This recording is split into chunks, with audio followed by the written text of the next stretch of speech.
अगर आप अमेरिका में स्टेम ओपीटी पर हैं और आपकी कंपनी अचानक गायब हो जाए, ना सैलरी दे ना रिस्पॉन्स दे, तो सबसे बड़ा सवाल यही होता है कि क्या इससे आपका जो F1 है वो खतरे में पड़ जाएगा।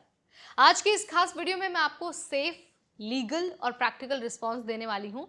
आपको बताऊंगी कि इसका मतलब क्या है, क्या कुछ ऐसी चीज़ें हैं जिनका ध्यान आपको रखना है ताकि आपका जो F1 स्टेटस है, जो आपका F1 वीज़ा है, वो खतरे में ना पड़े।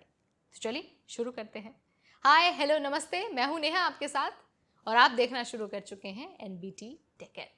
मान लीजिए आपने अपनी ट्रेनिंग कंपनी के साथ I-983 फॉर्म कॉलेज से अप्रूव कराया, सब कुछ लीगल था। आपने ट्रेनिंग शुरू की और पहला महीना नॉर्मली काम किया, लेकिन एक महीने बाद कंपनी रिस्पॉन्स देना बंद कर देती है। ना पेमेंट आपको मिलती है, ना आपके कॉल रिसीव होते हैं और ना ही आपको कोई ईमेल आता है। अब आप कंफ्यूज्ड हैं कि क्या अब मैं अनएम्प्लॉयड रह जाऊंगा, क्या वीज़ा पर असर पड़ेगा। यहीं पर ज़्यादातर स्टूडेंट्स पैनिक करते हैं। अब देखिए, साफ साफ समझ लीजिए कि अगर आपका I-983 ट्रेनिंग प्लान कॉलेज से वैलिड है और अप्रूव्ड है और आपने अगर लीगली ट्रेनिंग की है, तो आपका जो F1 स्टेटस है वो हमेशा सेफ रहेगा। USCIS के हिसाब से वीज़ा स्टेटस इस बात पर डिपेंड करता है कि आप अनऑथोराइज्ड ट्रेनिंग में थे या फिर नहीं थे। सैलरी मिली या फिर नहीं मिली, वो एक अलग मुद्दा है। मतलब जब तक ट्रेनिंग प्लान वैलिड है, आपका वीज़ा खतरे में नहीं है।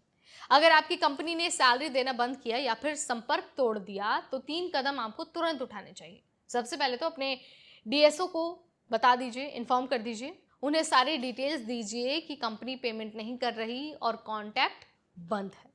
सारे डॉक्यूमेंट्स को आपको संभाल कर रखना है। ऑफर लेटर अपने पास रखना है, I-983 आपको अपने पास रखना है, emails, time sheet, chat record, सब कुछ आपको प्रूफ के तौर पर रखना बहुत बहुत इंपॉर्टेंट है। इसके अलावा लेबर डिपार्टमेंट में आपको शिकायत भी दर्ज करानी है। ये वेज थेफ्ट है और अमेरिका में ये सीरियस ऑफेंस माना जाता है। कंपनी को लीगल एक्शन का सामना करना पड़ सकता है। सच ये है कि ये केस अकेला नहीं है, हर साल सैकड़ों इंटरनेशनल स्टूडेंट्स के साथ ऐसा ही होता है। कंपनियां जानबूझकर सैलरी डिले करती हैं या फिर गायब हो जाती हैं, क्योंकि उन्हें पता है कि स्टूडेंट वीज़ा के डर से आवाज़ आप नहीं उठाएंगे। लेकिन याद रखिए, आपका वीज़ा लीगल है, आपकी ट्रेनिंग लीगल है और अपने हक के लिए बोलना बिल्कुल सही है। तो अगर आप ओपीटी या फिर स्टेम ओपीटी पर हैं, तो अपने डॉक्यूमेंट्स को हमेशा अपडेटेड रखिए। हर बदलाव डीएसओ को बताइए और अगर कोई कंपनी चीट करती है तो उसे रिपोर्ट भी करिए, क्योंकि वीज़ा से ज़्यादा ज़रूरी है आपका अधिकार और आपका सम्मान। आई होप आप मेरी बातों से ताल्लुक़ रखते हैं और आपको समझ भी आ गया होगा कि आप इस तरह के फ्रॉड से, इस तरह की चीज़ों से खुद को कैसे बचा सकते हैं।